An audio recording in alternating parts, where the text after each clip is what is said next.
I spoke to an introvert who's actually leaving for Israel today. So she's Baruch atah Adonai Eloheinu melech haolam, shehakol nהיה bidbaro. L'chaim, everybody, l'chaim. A good tavach, a good week, a wonderful week. Please take a l'chaim, take something to eat, some honey cake, sweeten the sweetening the severities. Right? So, in this week's Parsha, we speak about sweetening some severities. We know that Yaakov spent over 20 years away from home. Of course, he builds a Jewish home, the 12 tribes of Israel, ultimately, 11 that are in Mesopotamia, in Haran, and now he's on his way back. And of course, who is he meeting? Esav. The reunion, shall we say. Brotherly love. And of course, Esav remembers what happened 20 years ago, that his brother not only took the firstborn right from him, rightfully so, but the blessings that came there with from their father Yitzchak. So he is still upset and he is still angry. So Yaakov is preparing himself. He prepares himself for battle, divides the encampment into two. He prepares with prayer, and he prepares with an appeasement, with a gift. Right? He prepares. Getting ready for the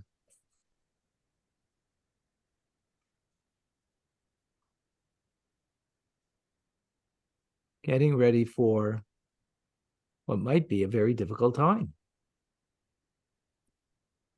Oh, okay.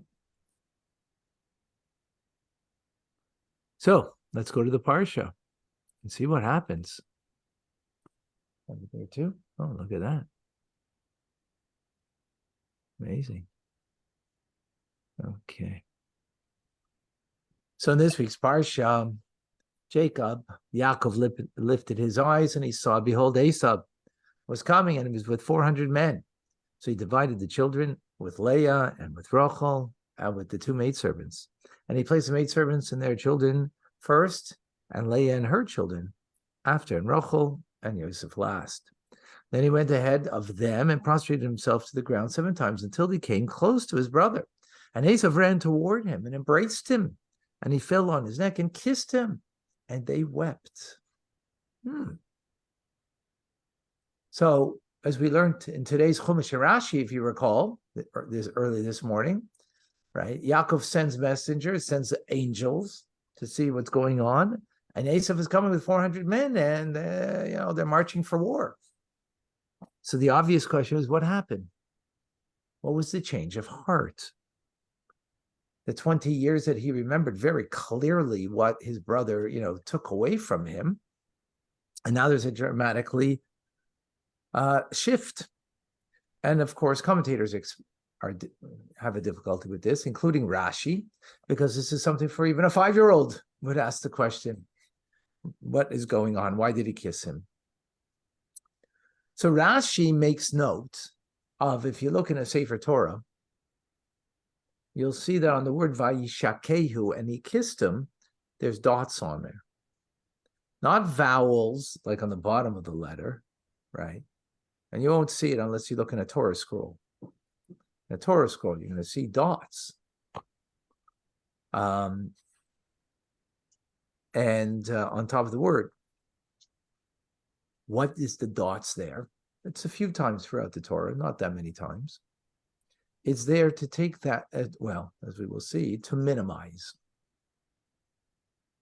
The dots represent to minimize. In other words, what you're explaining here is to minimize. So the question is, what's being minimized over here? So the first opinion, which seems to be straightforward, is it says here in the verse that he kissed him. So he kissed him is now being minimized, which means, what would that mean then? What are you minimizing? The kiss.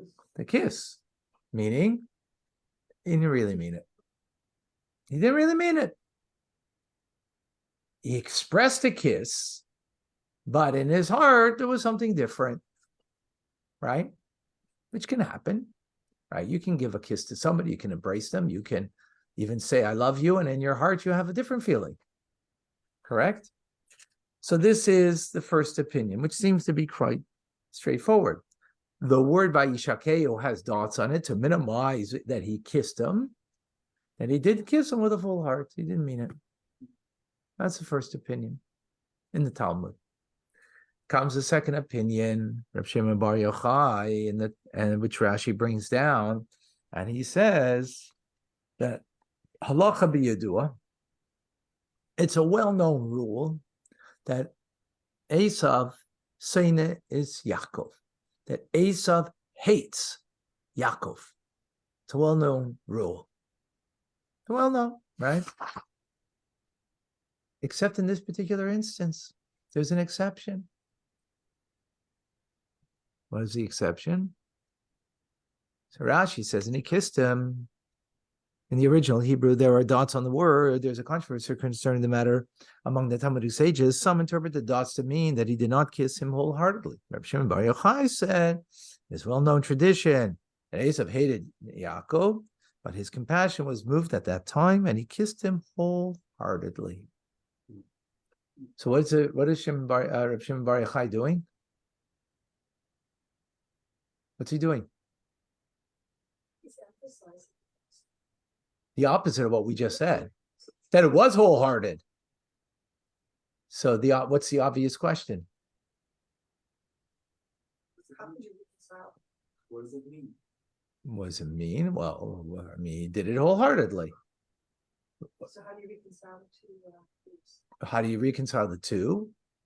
But even before you reconcile the two, don't we have a problem? Didn't we just say dots do what? They minimize. So what's he doing? He's maximizing. He's doing the opposite. He's doing the opposite. He's maximizing. He said it was a full heart. Yeah, but we have a principle that's saying that the dots on the letter, on the words rather, mean to minimize. So Rabbi Shimon Bar Yochai obviously must mean something else. So the question is, what are you minimizing? Are you minimizing the word? Or are you minimizing the context of which the word is found? So according to the other opinions in the Talmud, it's only minimizing the word. And therefore, he kissed him is the word where the dots are. You're minimizing that kiss, that word. Clear? Rav Shimon Bar Yochai learns differently. He says, no. You minimize the context. What's the context? What's the context? Oh, that Esav hates halacha b'yadua. That it's a known fact that he hates him. So you're minimizing that in this moment, and therefore, at this moment, he had compassion and he embraced him fully. Is that clear? So that's how we have the two opinions. They're two opposite opinions. Okay, fine, but we at least we have an understanding how they fit in to the verse, and why Rashi then brings both of them. The two complete opposing. Yes, complete opposing. Well, we'll see. Yes and no.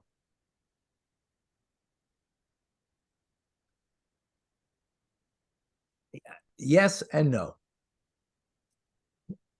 Why yes and no? Because Shimon Bar Yochai is well aware of the fact that there was the animosity. It's not that hasn't changed. both them say there's that tremendous animosity. And the fact that he almost puts it in quotation marks says that despite that animosity, this is Right. So in the end, everybody agrees that there's a hatred there, that Esav has a hatred towards his brother. Not a question, right?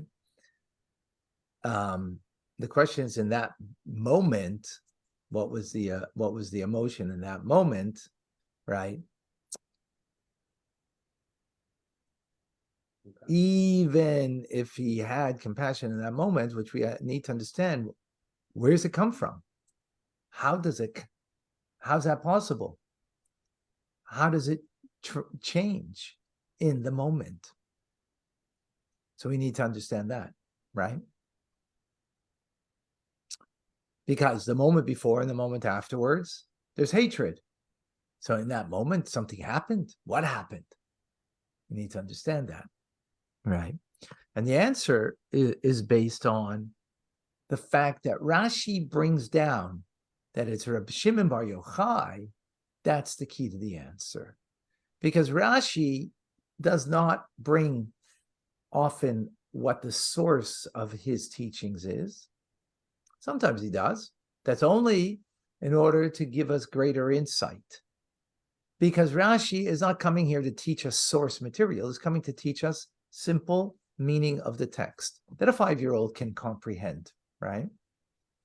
If that's the case, telling us that Rav Shimon Bar Yochai is the one that says that it's a halacha b'yadua, that it, the tradition, we know the rule is that Esav hates Yaakov. I don't have to know that it's Reb Shimon says it in order to understand the text. The fact that he tells us it's Reb Shimon that says it is in order to give us greater clarity on why this is the explanation of the text. Otherwise, he would just say the fact. Also, why does he have to say the halacha b'yadua, that it's a known fact? Just say, in that moment, he had compassion, right? Such an emphasis on the rule, right? Why is that? So is that clear? Okay. So we need to understand something about Reb Shimon. Now, there are many things to know about him, but historically, what do we know about him? So the Gemara tells us something fascinating.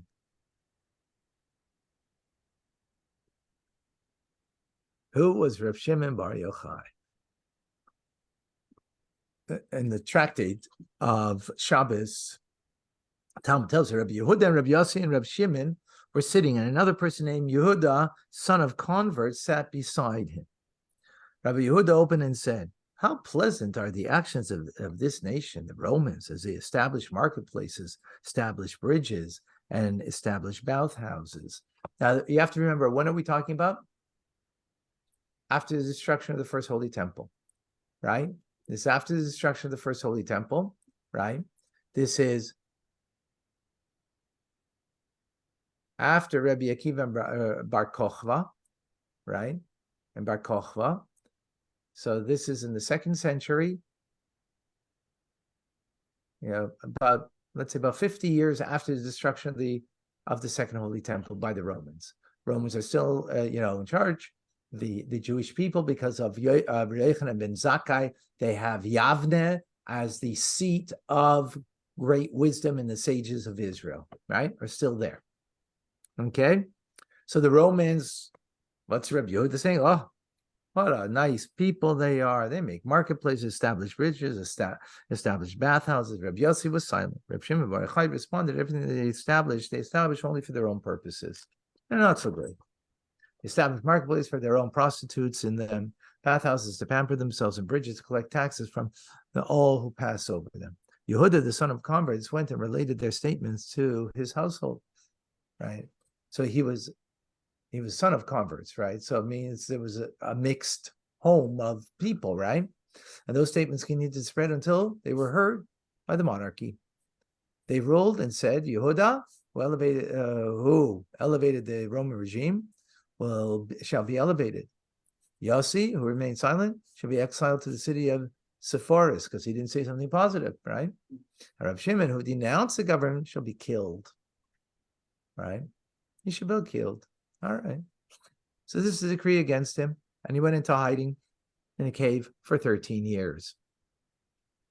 As the Gemara continues and tells Rabbi Shimon, Bar Yochai and his son Rabbi Elazar went into and hid in a study hall. Every day, Rabbi Shimon's wife would bring them bread and a jug of water, and they would eat. When the decree intensified, then they went to hid in a cave. A miracle occurred, and a carob tree was created for them, as well as a spring of water. They would remove their clothes and sit covered in sand up to their necks. They would study Torah all day in that manner. At the time of prayer, they would dress, cover themselves, and pray, and they would again remove their clothes afterwards so that they would not become tattered. They sat in the cave for 12 years. Elijah the prophet came and stood at the entrance of the cave and said, Who will inform Bar Yochai that the emperor died and his decree has been abrogated? Wow. And yet, we find another Talmudic story that when Rome issued a harsh decree, right, who rescinded? Who did the community send? This is after this story. They sent Reb Shimon bar Yochai, and he was successful.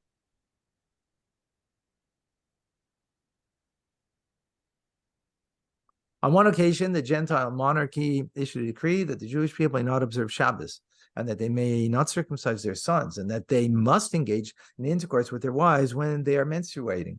The sages said, Who will go and nullify these decrees? Let Reb Shimon bar Yochai go to Rome, as he is accustomed to experiencing miracles. And who shall go with him? Rabbi Elazar bar Yossi. As they journeyed, a demon named Ben Tamalion emerged to greet them. He said to them, Do you wish that I will join you and come with you in order to help nullify the decree? Reb Shimon cried and said, In any case, let the miracle come and save the Jewish people, even if only through a demon. The demon Ben Tamalion went before them and ascended into the emperor's daughter and possessed her. When Shimon bar Yochai arrived at the emperor's palace, he said, Ben Tamalion, emerge. Ben Tamalion emerged. And once Rabbi Shimon called to him, then Tamalion emerged and left, and she was cured. When the emperor saw that Rabbi Shimon had cured his daughter, he said to them, Ask from me any reward that you want to ask. And he took them up to his treasury to take whatever they wanted. They found the letter that contained the decrees against the Jewish people and took it and tore it up. So what comes out of this story after his time in the cave?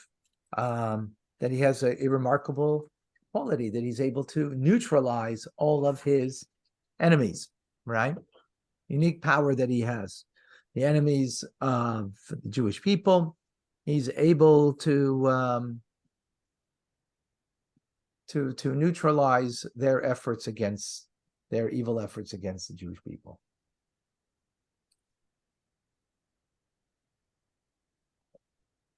Where do you get this power from? When was this bestowed upon him? How was this bestowed upon him? So perhaps as you know the story, he emerged from the cave after 12 years, the first time with his son. And when he came out of the cave for the first time, Talmud tells us the following. It's all in the tractate of Shabbos. Right? They emerged from the cave and they saw people who were plowing and sowing. Reb Shimon bar Yochai said, These people abandoned eternal life for Torah study, the eternal life of Torah study, and engaged in temporal life for their own sustenance. Every place that Reb Shimon and his son, Rabbi Elazar, directed their eyes was immediately burned. Like they had such a power, laser beam, power, that whatever they placed their eyes on disintegrated. The divine voice emerged and said to them, Did you emerge from the cave in order to destroy my world? Return to your cave. And again went and sat there for 12 months. They said the judgment of the wicked in Gehenna lasted 12 months. Surely their sin was atoned for in that time, right? That's why we say Kaddish only to 11 months, because we assume that no one is wicked enough to need 12 months for Kaddish to be said in order that they can go from Gehenna, from purgatory into Gan Eden, right? So now they finished their 12 months, right? And the divine voice emerged and said to them, Emerge from the cave. They emerged. Everywhere Rabbi Elazar would strike, Rabbi Shimon would heal. Rabbi Shimon said to Rabbi Elazar, My son, You and I suffice for the entire world. Okay, so what happened over here? They emerge from 12 years. What did they do for 12 years? They ate some carobs, have some water, and they subsisted with Torah study. That's what they did the whole time. They studied Torah. Now they come out and they see that they spent 12 years in a cave doing that, and they see the Jews are being petty.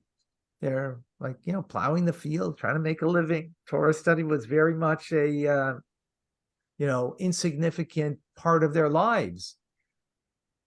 And they were so powerful that their look, their gaze destroyed things.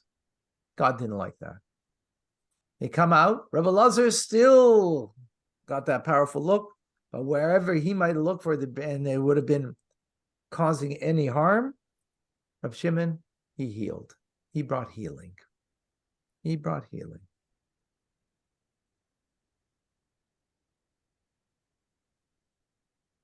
Chazkiyahu said in the name of Yirmiyah, in the name of Shimon ben Yochai, I can absolve the entire world from judgment for sins committed from the day that I was created until now. What does that mean? What's going on over here? Let's understand. A lot of Talmud over here that we went through.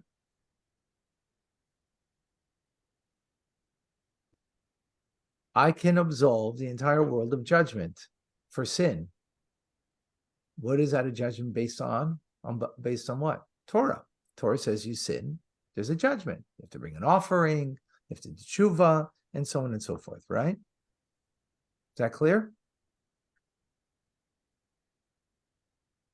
And who was Reb Shimon? Well, we said he was a person, the likes of Reb Shimon Bar Yochai and his colleagues, Torah and their vocation, they never interrupted Torah study. 13 years in the cave, that's it. That's all he did. Even before and afterwards, that's all he did. So his perspective on life is Torah. Torah says you do a sin, there's a judgment. But what is he doing? He's coming and now saying, no judgment. He's bringing healing to the world. On what basis is he bringing healing to the world? It says from the day he was created until now. What does that mean? From the day Whenever there was a judgment, he was able to transform that. He was able to change that judgment.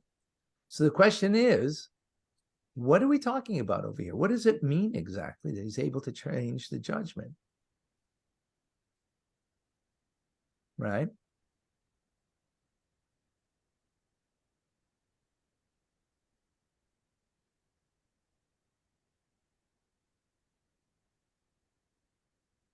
In other words, the world operates by Torah, right? The world operates by Torah. Torah is what dictates not just the law in Torah, but dictates reality. Rav Shimon Bar Yochai, who was the embodiment of that, though through his experience, he reached to even a far greater level. He was able to operate in a manner to bring healing to the world, even when it isn't within the dictates of Torah. Even when it's not, he was able to bring that healing to the world.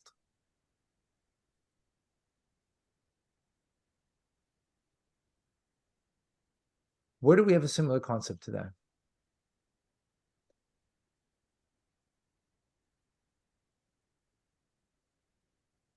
Tshuva is a concept like that, where you do something wrong and there's a judgment, but now you can override that judgment through tshuva, right? Not with a court of law, but with the court of heaven. You can override that dictate. So in a similar manner, Rav Shimon Bar Yochai had the power of healing and taking a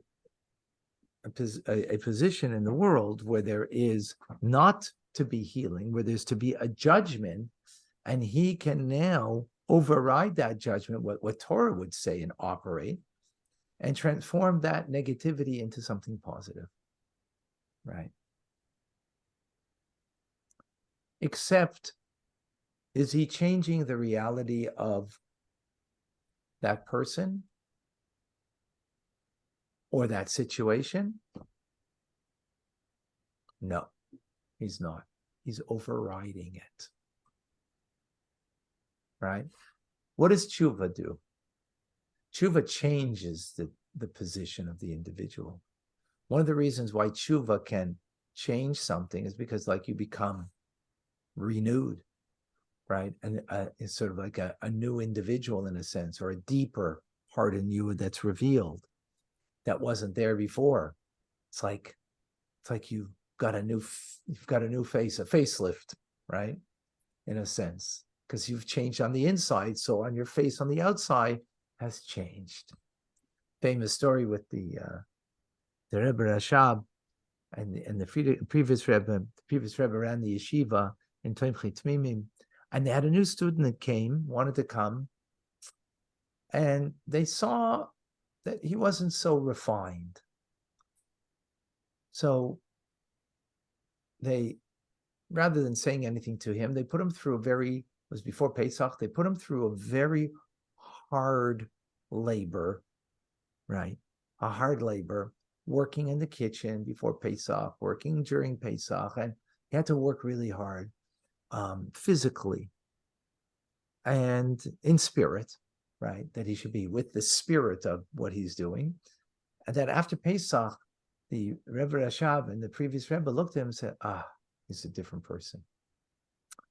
The outer expression of his face is now has a much more refinement that's expressing something on the inside. And then they accepted him into the yeshiva, right? They accepted him. He needs some work. So that's what tshuva does. It makes, you change something on the inside in order that the outside it's also reflected on the outside.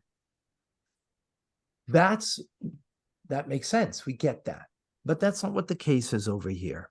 That's not what's happening over here. Reb Shimon Bar Yochai is able to sort of like a position where his son is still very stern about. He brings healing to it. Not because the situation was changed, not because the people had done tshuva, not because people had transformed themselves, but he was nonetheless able to bring healing in that moment, nonetheless. Right? That's what he was able to do.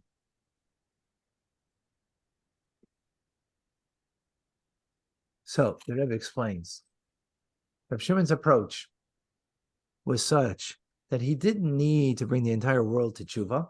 Rather, Reb Shimon's approach tolerates a world still mired in a situation that warrants judgment due to inappropriate behavior, and yet I can absolve the entire world from judgment for sins. I can absolve them not because they did tshuva, but my power that I have is so great that even though there's a judgment of sin against them, I can still absolve. I can bring healing.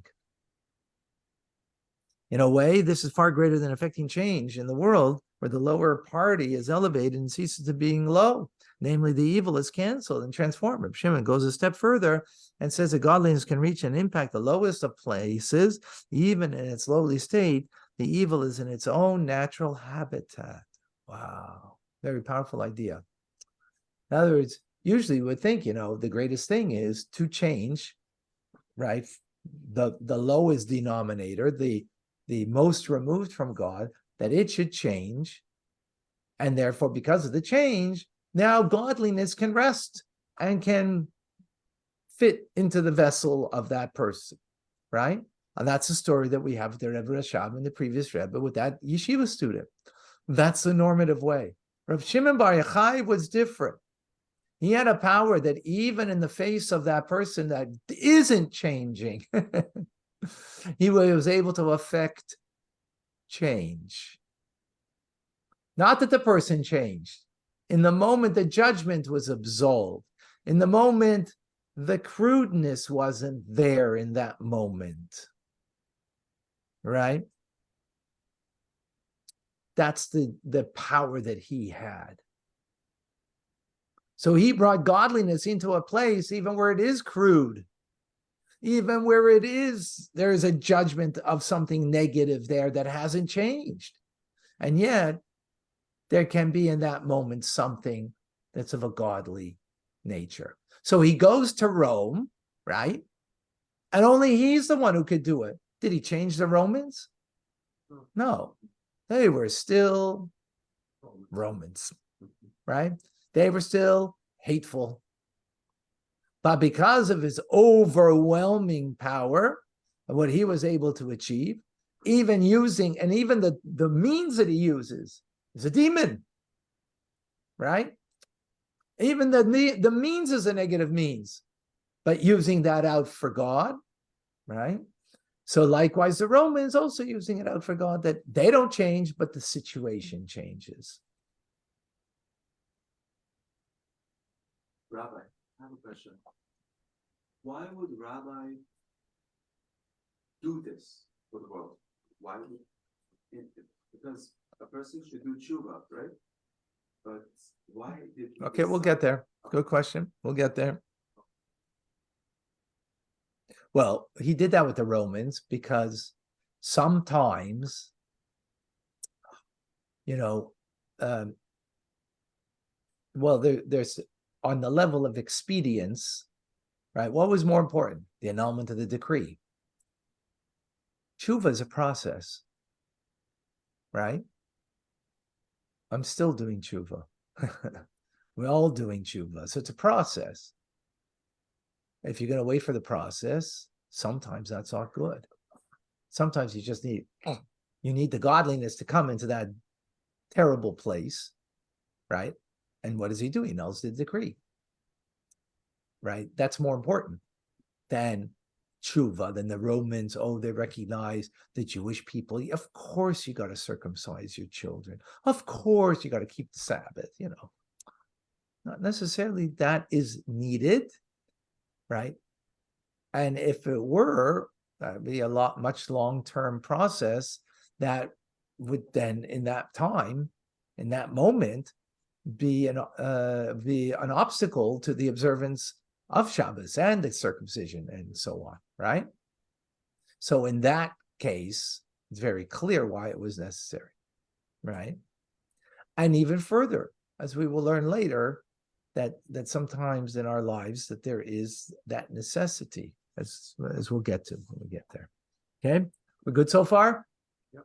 Yeah, we're good so far, everybody. L'chaim, l'chaim.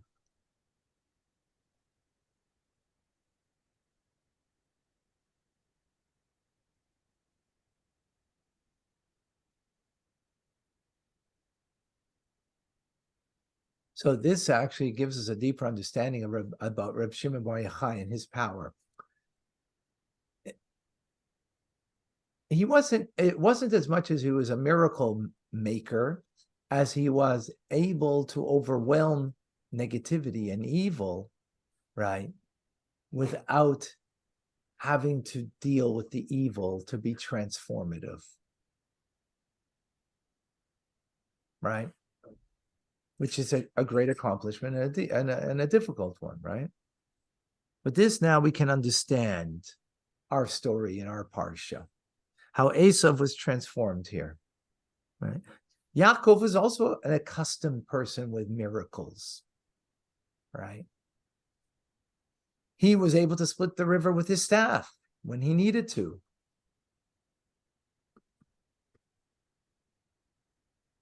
Oh, thank you.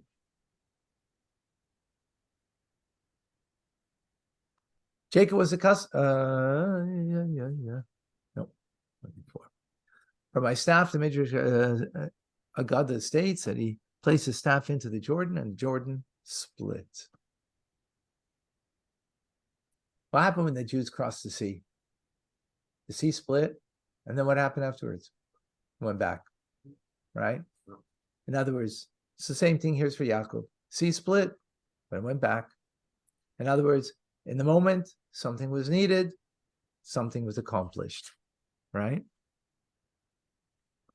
For the moment it was necessary, it was accomplished. Yaakov had that power, right? So Reb Shimon then, it's quick to remind us, we have a well-known fact. We have a tradition that Esau hates Yaakov. That ain't changing. That's a reality. But Yaakov has a power that he could split it in the moment.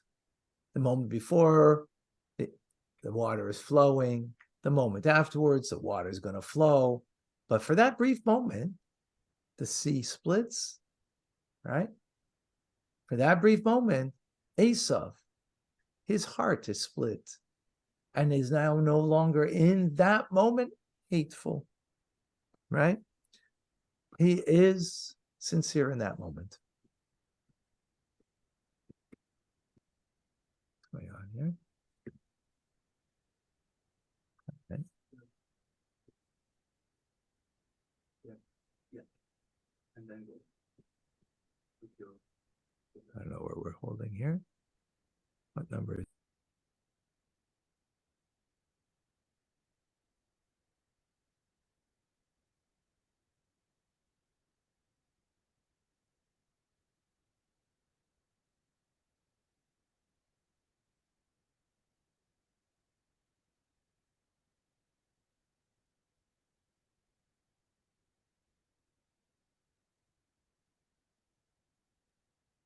Okay, sorry, I was muted there for a moment. Jacob was accustomed to experiencing miracles. So though the rule is that Esau hates Yaakov, Yaakov was able to influence him so much that his mercy was aroused at that moment, and Esau kissed him wholeheartedly. So this is what we have to understand. Yaakov is the one who did this over here. It wasn't Esau. Esau is a hater. Period. But Yaakov's influence, like Rab Shimon Bar Yochai, right? That Rab Shimon Bar Yochai dealt with the Romans. They're still haters. But in that moment, he was able to annul the decree, split the sea. He was able to bring healing. He's able to see in judgment a healing in that, right? A healing. So we have Yaakov, Esau over here. He is a hater.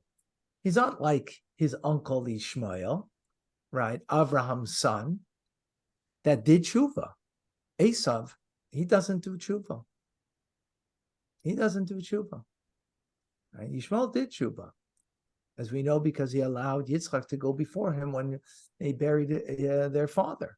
From there, our sages say, you see, he did tshuva because he was the firstborn, but he didn't go first. But Esau, no. He remains a villain without doing tshuva.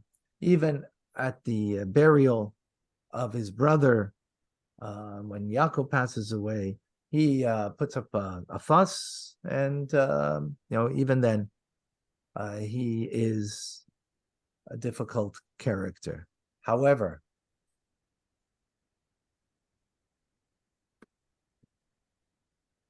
okay.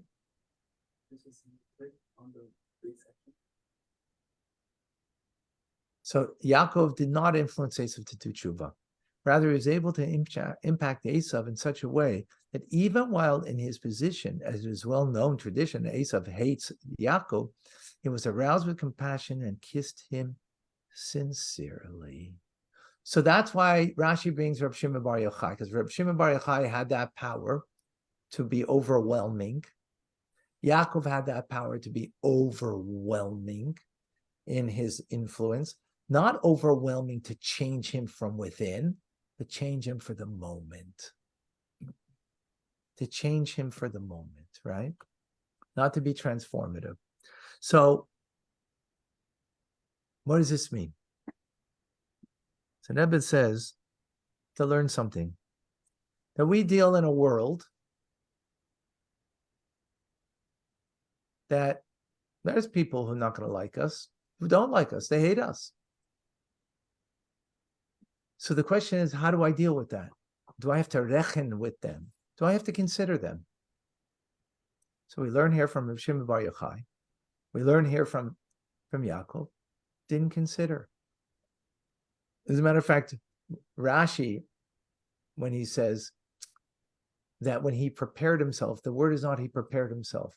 It says, hitkin et atzmo. The word hitkin comes from the word tikkun. What's tikkun? Tikkun olam. Fixing the world. So who was he fixing? Hitkin etatzmo. He fixed himself.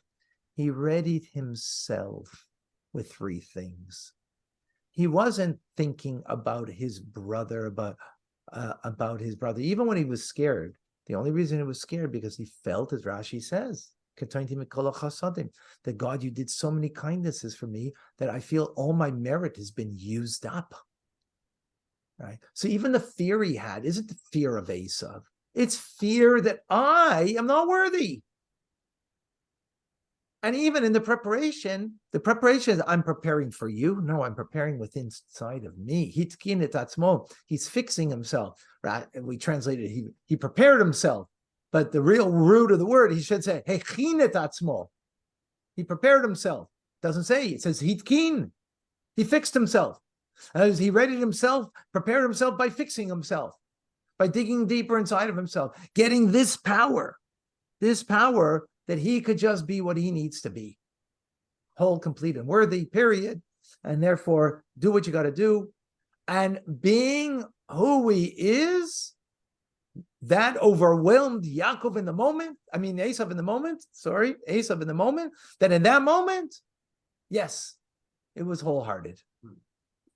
Because he was being authentic, he was being real, he was being whole and complete, not because of what he's doing, because who he is. Because who he is.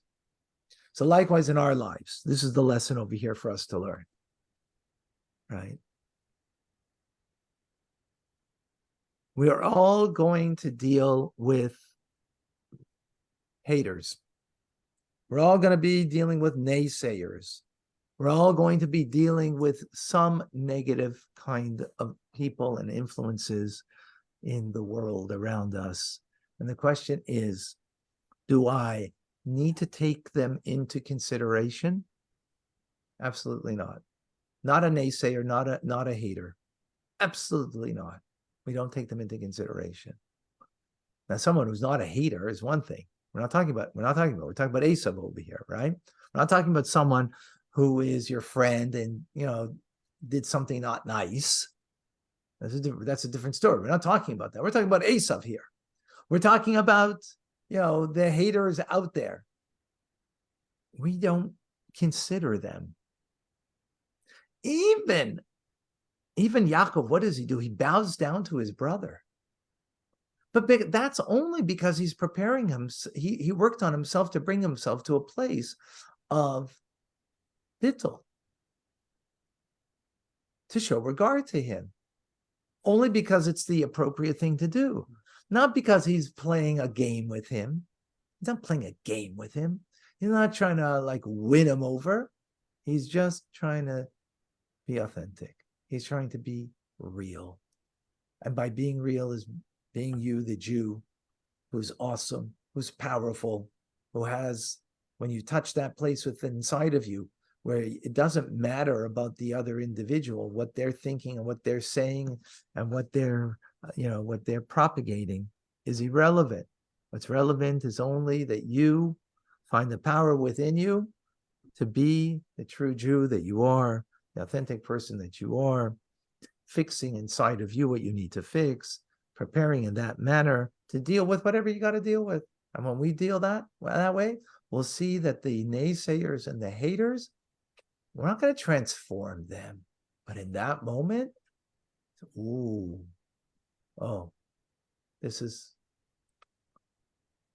going to sense the feeling of being engaged with something real and authentic, and that they'll embrace.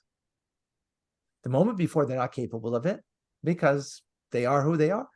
The moment after, they're going to revert to who they are. Sometimes that's all that can be accomplished. Tshuva is something the person has to do.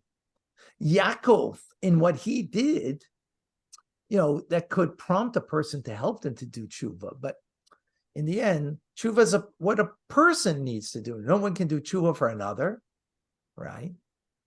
But what Yaakov is necessary for him in this moment, how are you going to deal with the evil? And he even realizes that he can't deal with him now. What does Esav say afterwards, right? What does he say to him? Come, let's go together. We'll go together, right? We'll travel together to Seir, to Mount Seir. What does Yaakov say? My children and my flock, they're too young. We will not be able to keep up pace with you. Or they won't be able to keep pace with you. And therefore, you know what? You go up ahead and I'll meet you there. Did they ever meet? No. Will they meet? No. Absolutely, they'll meet. No,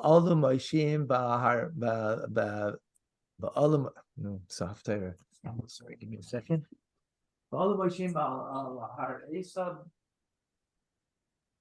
Wait, excuse me. This week's of Torah. We will ultimately meet. Yaakov, the Jewish people, will meet with Esav, the descendants of Esav, and the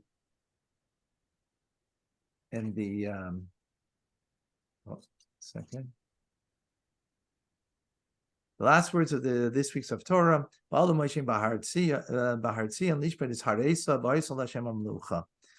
So the verse it says, the princes of Israel will ascend on Mount Zion, as saviors will wreak judgment against Edom's capital on the Mount of Esav. Only then will the sovereignty be God's. His rule cannot be complete until Edom's descendants, the nation of Amalek, is wiped out, and then that will be part of the messianic redemption, right? So this is in the Haftorah. So they didn't. Yaakov wanted to refine him, but he realized it wasn't time. Esav wasn't ready to be refined. If you recall from last week's portion, we learned. If you recall last week, what did Lavan do? Come on, last week you forgot the class already. What happened at the end of the parsha? He chased him. Why did he chase him? Who remembers? Why did he chase him? I want to let him go. No, the deeper reason. Because there's certain things that Lavan, Yaakov came to Haran. Why does he have to have a family in Haran, in an anger spot of the world? Is because he had to refine that environment, that even in such a place he could have a Jewish family, right? And he leaves because he's finished what he can refine there. Lavan runs after him because there's something that he did not refine. He couldn't refine it, like shicha, if you remember, right? The leftover things that when you're farming, that is for the poor, you fulfill that mitzvah because you forgot it, not because you, intentionally did the mitzvah. You do the mitzvah unintentionally, because there's some mitzvahs that you can do with your mindfulness, most mitzvahs, but some mitzvahs is beyond your mindfulness because it's greater than your mindfulness. That's why Lavan had to come running after him with those sparks of holiness, because now what did he have to do? Take those sparks and use it with Esav. Because Lavan was a challenge, but not like Esav. What's the proof? Lavan he was able to deal with in the end. But Esav, in the moment he was able to deal with him, in the moment he overpowered him, and as Reb Shimon Bar Yochai says, that it was a real embrace, because he overwhelmed him with his authenticity, he overwhelmed him with his holiness in the moment, but he didn't change, and he wasn't able to change them. So even though that Esav says, let's go together, we can't go together, because you're not ready to be refined. You're not ready to change. You're not ready to do the tshuva. So I'm going to meet you at Har Seir, and that will be today. Mashiach is here. Mashiach is coming, and that we will bring the final redemption of the final refinement of Western civilization, which is Edom, which is Esav, and Through that, we will bring the advent of Mashiach now. L'chaim. See, it all ties in. Unbelievable. Any questions? Great thought. So what's interesting is, and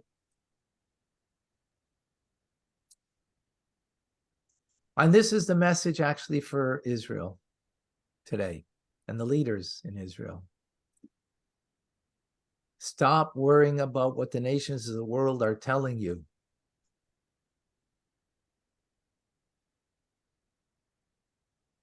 Just be authentic. Be an authentic Jew. Be a Jew that, follows the ways of Hashem. And if you'll be authentic and be who you are and express that others will see that you mean it. It's not that they're going to become our best friends. A few do, some do, some, right? But not the people in power. Not the people in power. They have their own agenda. But what they will do is respect us for being who we are. And that's the problem that Jews are experiencing now, is that the leaders of Israel don't respect themselves as Jews and are authentically expressing their Jewishness unabashedly, authentically to the world. Do that, then that would be a different story. There's only one person that did that so far, and that was the Rabbi. And that's what we need to learn from. Who's the prodigy of Yaakov Avinu, of Rav Shimon Bar Yochai, and all of the great, true Jewish leaders throughout the ages. Chaim. All right. Thank you, folks. God bless. Thank you, Rabbi. Thank you. Thank you very much. Thank you. Thank you, Rabbi. Thank you. God bless. Thank you.